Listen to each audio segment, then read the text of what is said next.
I really firmly believe, with yoga and mindfulness, social emotional learning, that if you teach a child from from a really young age, like you're just never too young. When you're mindful, then you have like space and openness. Your heart is open to not only, loving and accepting yourself, but loving and accepting others. Welcome to the Kindness Is podcast, presented by Kind Cotton, where we take a deep dive into the true meaning of kindness. I'm your host, co-founder of Kind Cotton, Kaitlin Johnstone. Let's dive in.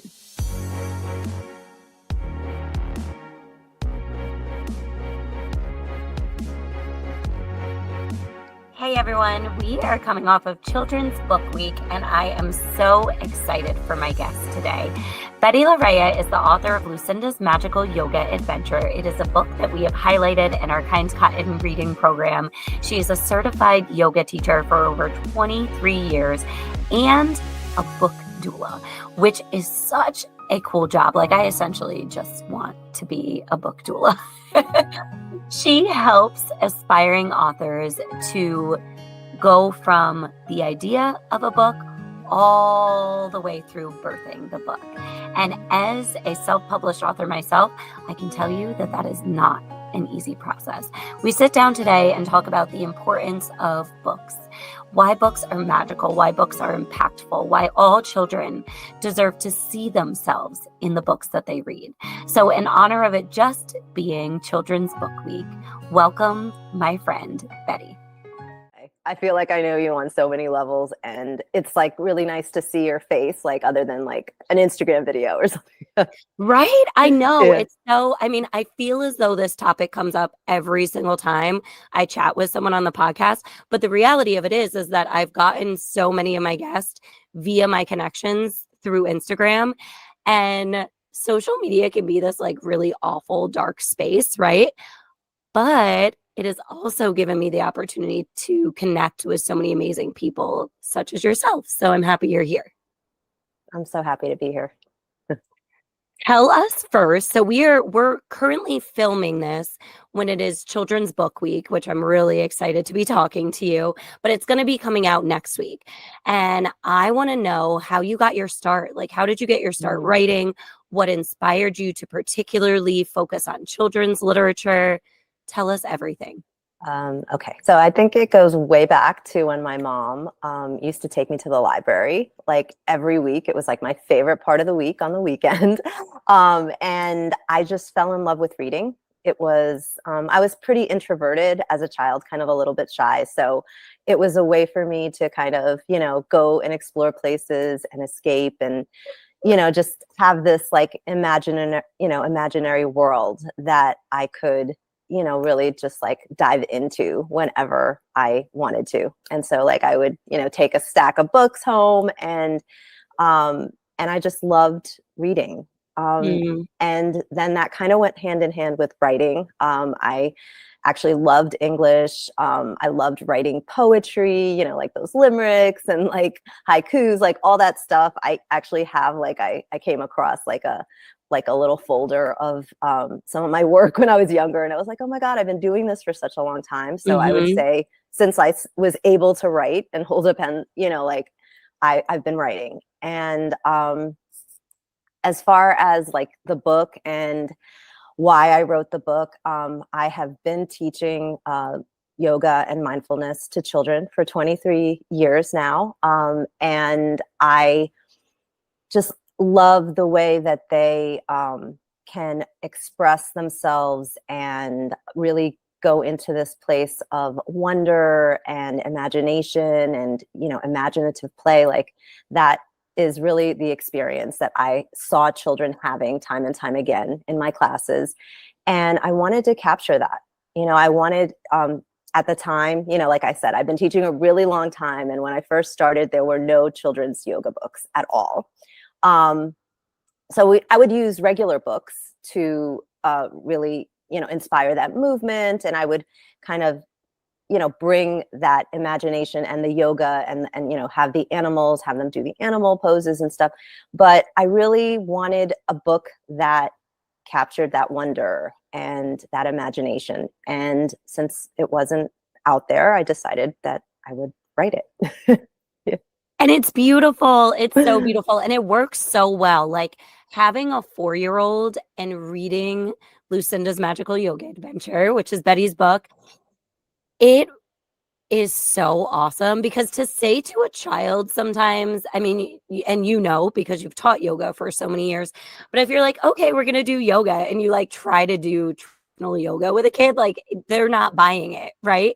But if you read your book and you dive into the different animal poses, and as she goes on her adventure exploring through imaginative play, it really gets kids like they are bought in to this book. And I'm just so grateful to that because yoga and mindfulness is so powerful. I really appreciate you saying that, and I'm glad that your daughter enjoys it. It's really the reason like that I wrote it. I wanted kids to kind of have this tangible, tool that they could take with them, take Mm-hmm. along with them wherever they want. And it's been really fun, like, hearing parents say, like she carries this in her backpack, or it's like a companion, because Lucinda, and I really relate to it as, when often I talk about my book, it's less about, I'm an author, I wrote a book, and it's more about Lucinda. It really has, Mm. like, I always lead with Lucinda's adventures and taking Lucinda and where she's gone and how she's traveled across the United States and, globally. Like, she is like this really, I like to call her my first baby, like the first baby that I Mm. birthed, It's so true. Can you talk about that for a moment? Because not only are you a writer, but you help other writers and you actually call yourself a book doula, which I find fascinating. And when I tell you that the hardest thing, hands down, the hardest thing that I have ever done in my life probably was write my book. Like, people think that they can just write a manuscript and then their book is out into the world. And it is such a rewarding process, but such a hard process. And it's the most beautiful thing I've ever done, all at the same time. Like, there's all of these emotions that go into writing a book. So talk to us about that a little bit. Oh yeah. Well,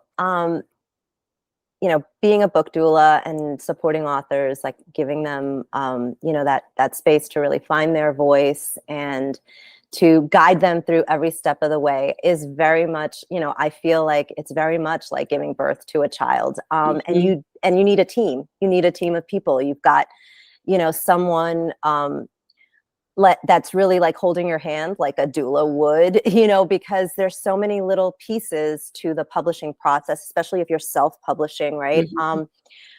And finding your illustrator and deciding which platform you're going to use, how you're going to distribute your book, like what are your aspirations and goals, and that really is going to determine like what path you choose, whether you self-publish or traditionally publish. And for me, having explored both routes, like I started off thinking, yeah, I'll do it traditionally. And I went to a couple of the Society of Children's Writers and Illustrators conferences in New Jersey when I was living there. And, I got the critiques from the editors from like, the big publishing houses.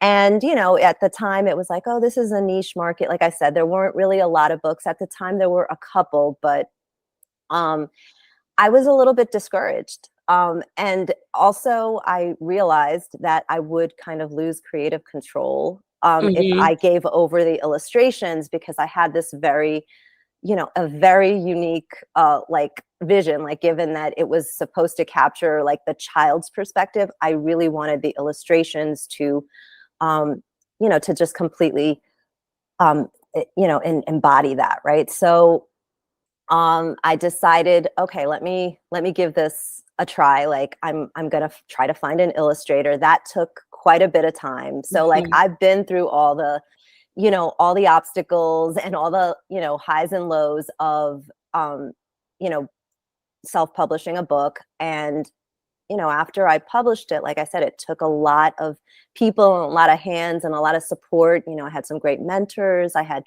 people, beta readers, people who, read the book that I really respected in my field, who had been doing, similar work with children. And I figured, like at the time that someone asked me if I would, if I would mentor them, I figured I could do this, right? Like, I Yeah. mean, I'd never done it before, but it was just, it was the right time. And it was actually right around the pandemic. And I didn't really know what I was going to do for work because my daughter was like just had turned 2. And I thought like I'd go Mhm. back and teach in the schools, and that wasn't going to happen. So Nope. it was kind of like, okay, I got to shift this around. And I don't know, it was just amazing how the universe worked. Like I was on a podcast, similar to this, and I was talking about, the process and about my book, and someone reached out to me, and, the rest is kind of like, has been such an amazing process for me, because not only am I helping authors to express their voice and find their unique voice and their reason for writing, but also um, I feel like I'm amplifying my like vision, and my vision. My vision has always been to spread yoga, mindfulness, social emotional learning to as many kids as possible. So this is a way for me to do that without me having to travel the world or write like a ton of books, which I still have some books in me, but this is the path that that has come, and I'm really excited, because it's like each person and each teacher, author that I mentor, it has their own unique voice and their own community, and so we're out there in the world, spreading our magic, spreading our gifts, and really inspiring like a whole world of children and families. And that's really needed right now. So I feel good about it. It is. And I'm going back to something you said in the beginning of the podcast, and you just kind of touched upon it again. I'm curious why books are so powerful, right? Like you spoke to very much an experience I had growing up, is exactly why I started Kind Cotton, right? Like once I noticed that not every child had that experience in the library, had that experience where, my mom read me books every single day, and they took me on adventures, and they opened doors and opened my eyes to almost like these fantasy worlds that I just wanted to escape to, similarly to you. And then I noticed such a lack of access once I became an educator. Like, oh, wait, you know, comes with immense privilege that I hadn't realized that until I became a teacher myself, that there was such a lack of access to books. And I wanted to do something about that. But speak to that for a moment, like just the power of books. Um, well, I mean, for me, like not only like having a love and a passion for children's literature, which I do, like, as a teacher, I had a huge library. So before I became a mom, like Cadence inherited like my entire library of books. But ever since becoming a mom, right, it's like I have like now I have permission, like I can buy like any book I Yeah. want, because and we're like, we sometimes we get them, like from the author, and sometimes we get them like at a thrift store, but like it's amazing just to be able to share that that passion, that love of, for me it's really like a love of language, because words, they open up, like you said, you mentioned like open up doors, and they really do, like not only to your imagination, but to your potential and to your dreams, right? Like Mm, seeing it in a book, seeing a character go through all these challenges and then make it through at the end and reach their goal, whatever that might be, or deal with an emotion that say most children might struggle with, fear of anything, like fear of the dark, or fear of like a thunderstorm or whatever. And to be able to have like a book, like a tangible story, where a child is in experiencing the similar feeling, and to really be able to relate. And the child doesn't feel so alone. The child Mhm. feels like they can get through it too, with the support of parents. And so like this idea of writing books that are um, in some way tied into like social emotional learning and growth, where you're teaching values and you're teaching skills or tools that kids can take with them, like, you know, for life, is Mhm. amazing. You know, like it's not just a book.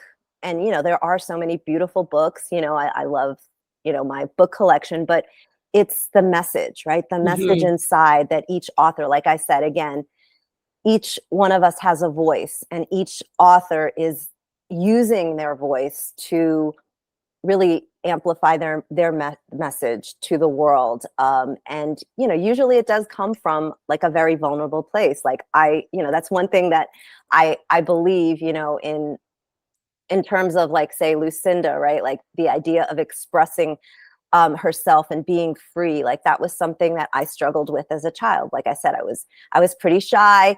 And so like for me, the idea of bringing that sense of, you know, like imagination, where you can do and be anything, and you can express and be silly and jump like, you know, like a frog, and you know, and be like a dog, bark like a dog, like all of that expression, you know, it in the child's world.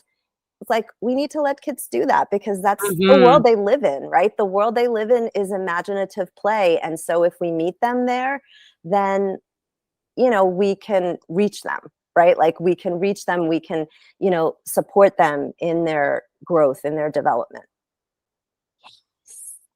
That's what books do, they reach kids, right? Mm, Especially books that children see themselves, right? Like, we haven't quite I mean, we talked about it a little bit, but it's so important to have representation in books, right? Like, there is study after study that says if children see themselves in the books that they read, they actually perform better academically.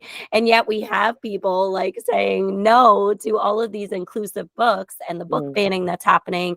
And particularly now, they're banning social emotional learning from schools in certain states because, there's a whole nother podcast, but God forbid we allow children to feel their feelings and talk about their mental well-being and talk about mindfulness because somehow that's linked to terrible bad things, right? The idea of a child being able to see like just themselves, like all kinds of diversity, um, in a book, is just self-affirming, right? Like you don't feel, again, you don't feel so alone. You don't feel like, well, if you feel like you're different, but it's okay. It's okay to Mhm. be different. It's okay to be um, not like, you know, everybody else, and unique. And so it doesn't have to be this thing that's like shame that they carry, but actually it's empowerment, right? Because when we see a Mhm. character that's different win in a book, or you know, just reach their goals, and or you know, be who they are, you know, say what they need to say, or whatever, you know, the book is about, you're actually you know, telling a child or showing a child that that's okay, right? Like that's Mhm. okay. There's nothing um that you need to, you know, be like ashamed about or feel alone about, because there are other kids that are going through the same thing. Or like in terms of, even if you don't relate exactly to that character, you have empathy. So your book is so beautiful, right? Because you touch upon all those aspects of what kindness is, and empathy is such a big part of what we need to teach our children. So it's like, you know, obviously age appropriate. And so that Mhm. I don't understand like this whole book banning thing and this whole social emotional learning thing. It's like, I feel like we need to trust parents to, in their own way, educate their child or introduce their child to these different topics, in, at an age appropriate level, right? So that's something that I've been doing since Cadence was a baby, right? Like, I mean, we've Mhm. been going to, like, Pride is coming up, right? And there's so many beautiful books that have just illustrations of people where the child could just see that some people, look, they dress a certain way, or they love each other, and they can see that they're not like shocked when they see it on the street, or whatever, because they know that love is love, right? Or Mhm. that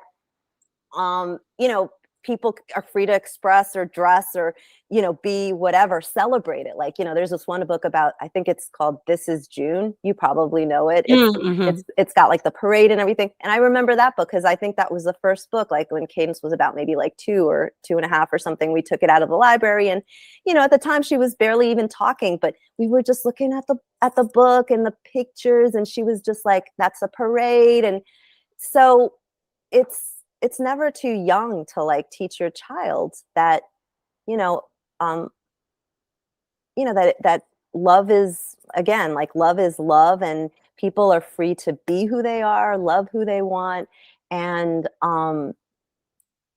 just express themselves, right? Like, in whatever way that they feel, they want to, because then Mhm. that gives permission for a child to, you know just be different. Like, if they want to dress a certain way now, like, she's much more independent, she wants to wear what she wants to wear, and you've got to kind of like let them be who they are, right? Mhm. Yes, yes.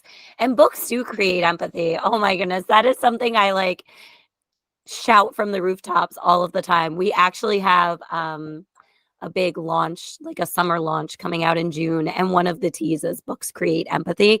And I Mm, can't believe that I have not put that into the world before, because it's something that I say over and over and over.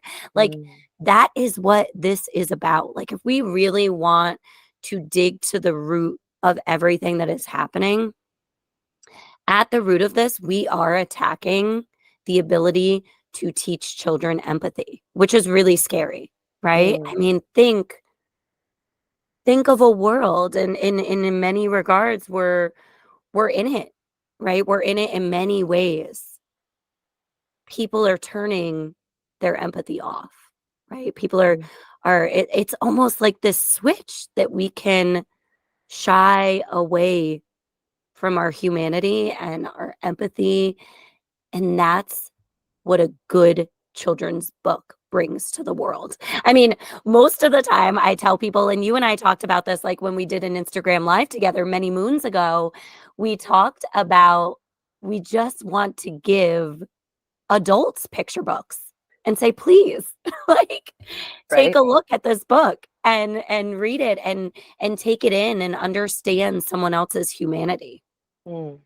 Mm, so important, and it's true. And I think that, again, that really touches upon why, like, my deep why, is, I really firmly believe, with yoga and mindfulness, social emotional learning, that if you teach a child from, like, from a really young age, like, you're just never too young to learn these. It's not about, when you're mindful, then you have like space and openness. Your heart is open to not only, loving and accepting yourself, but loving and accepting others, right? Mhm. And that is something that you don't wait to teach a child, that, like, that, that is something that needs to be like, from, because they're so open, right? They're so open. And so at some point, yes, we all, go through whatever we go through, and we shut little pieces of ourselves down, and that, like, breaks my heart. And so for me, it's like giving kids the tools and those skills at such an early age, that even when, these things that happen that kind of, make us question who we are, and start to, like, like, put the layers on or whatever, that my desire and my wish is that they're so grounded, in themselves, Mm. that they will remember that, that who they are, remember that deep knowing of who I am, and that, to stand up for that and Mhm. to question that. I mean, being a mother has been, the biggest, awakening for me in terms of um, how we teach children, how we raise children. And my daughter is extremely, strong-willed, Mine very too. independent, and she like knows who she is. Like, Mhm. she was sent to me. Like, I literally, longed to be a mother for so long. I got the daughter that I totally, like, I needed to see that, to see who I perhaps used to be before I started, covering up certain parts of Yeah. myself. And it took me a really long time to reclaim, and I'm still doing that. In this moment, it's like, um, I see how much, even in my parenting, how much I shut down and how much I, need to open and hold space for and create safety for not only myself and my feelings. Because if I don't have that for myself, then my daughter is not witnessing it. So it's not being modeled. And so that's been the biggest part for me, in terms of motherhood. It's been so huge to see where some certain parts of me or feelings that I've shut down, and I need to really, just be able to open my heart to those feelings so that I can, move through them, right? And I think it's so important, as a parent, as a teacher, to give kids that space to do that. Mhm. Unapologetically. Especially our girls. I mean, boys too. I'm coming from this as a woman, and I'm Mm, coming from this as someone who has a daughter. So I can speak upon it much more in a much more educated manner, right? So I just want to speak to girls and women for a moment in that we're taught to shut down. I think a lot has changed, right? Like mhm, we're going in a direction where we're much more open and free to be who we are. And I've shared this a million times, so sorry to those of you who listen every week. But I had parents who allowed me to be who I was, right? Who embraced my loudness, who mhm, embraced my questioning, sometimes questioning of authority at a very young age. um, mhm, But I also had an incredible teacher who I owe much of myself to, along with my parents not shutting me down, who taught me mindfulness at a very, very, very young age, which I feel like also was not the norm, right? mhm, Like we're talking back in the early 90s. She was very much focusing on philosophy, mindfulness, and it grounded me in who I was as a person. And I think what you're saying about doing that with our children at such a young age is critical. It's critical to so many things. It's critical to when, they're ultimately going to face some really difficult times throughout their teenager years. It's mhm, going to be critical when they come back to themselves in their 20s and 30s and they're still developing who they are and a sense of self. And it's really powerful because I feel like no matter what I went through, I still had that. It sounds so cliche. I still had that North Star of mhm, who I was and the values that I would not allow people to break. What has always been very powerful for me and very strong inside of me, and I owe that very much to the experiences that I had when I was younger. mm. So, That's so hopefully, beautiful. yeah, if nothing else, I hope that gives you hope that you are doing that for your daughter too. Mm, Yeah, it's powerful. I do not want to wrap this up without asking how people can support you and support your work, where they can find you. Please tell us all of those details. Sure. Well, I am on Instagram at Be Yoga Be Love. Although that might be changing. I'm looking to really Mhm. like I might just go to my name, as everything is kind of falling under that umbrella, as like I'm focusing more on the book doula, uh, work and resources, which I'm actually this week am about to launch a guidebook for aspiring children's book authors. It's a how to craft the first draft of your children's book manuscript in 11 days, or it might be a little more, but it's actually got all of these writing prompts and templates, everything that I used myself and that I use with my mentoring clients to write their book. There's a little bit of, even hands-on like editing, self-editing. So you're getting this kind of like step-by-step, walk you through every step of the way of what you need to actually get that idea into writing. And that'll be available on my website, which is also Be Yoga, Be Love.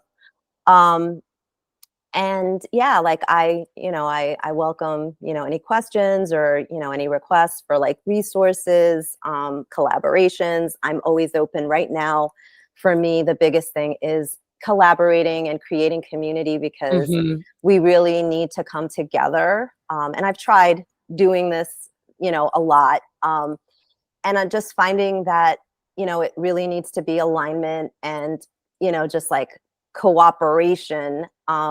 And I think we're just, in a time where we're realizing that this hyper individual, mentality where it's like, me, my account and what, how many books I sell or how many school visits I do. And it's like, we need to think bigger.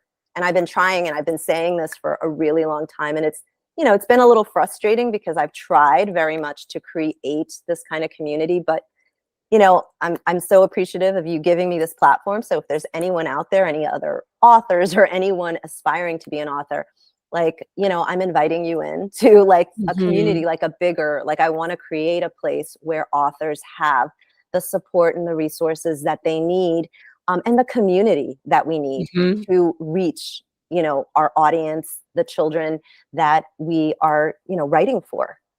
Yeah. Absolutely. And just people in general, right? Like the whole time you were talking about that, I'm like, yes, yes, yes. Like I have been really stepping into this idea of shying away from me, and stepping into a place of love and we. Truly, it's all about community. We need each other right now in all aspects of our life. And that leads me into, and I have a feeling this may have something to do with it, but what is your true definition of kindness to close out our show? Kindness to me is being able to see the world through someone else's eyes, have empathy, and to treat other people the way that you would want to be treated. I mean, in simplest terms, it's like, when we're seeing through the lens of kindness, then we're really seeing through the lens of love. Betty, thank you so much for being here. I'm going to link all of the amazing things that you have to offer in the show notes. So please check those out, everyone. Follow Betty, support her work. And if you are a writer and you need some place to go for some inspiration, please head over to check out Betty's work. Thank you all so much for listening to this episode of the Kindness Is podcast. If you love it and it's adding even a little bit of value to your life, we would love, love, love if you could subscribe, rate, and review so we can reach even more people and make this world a little bit more kind.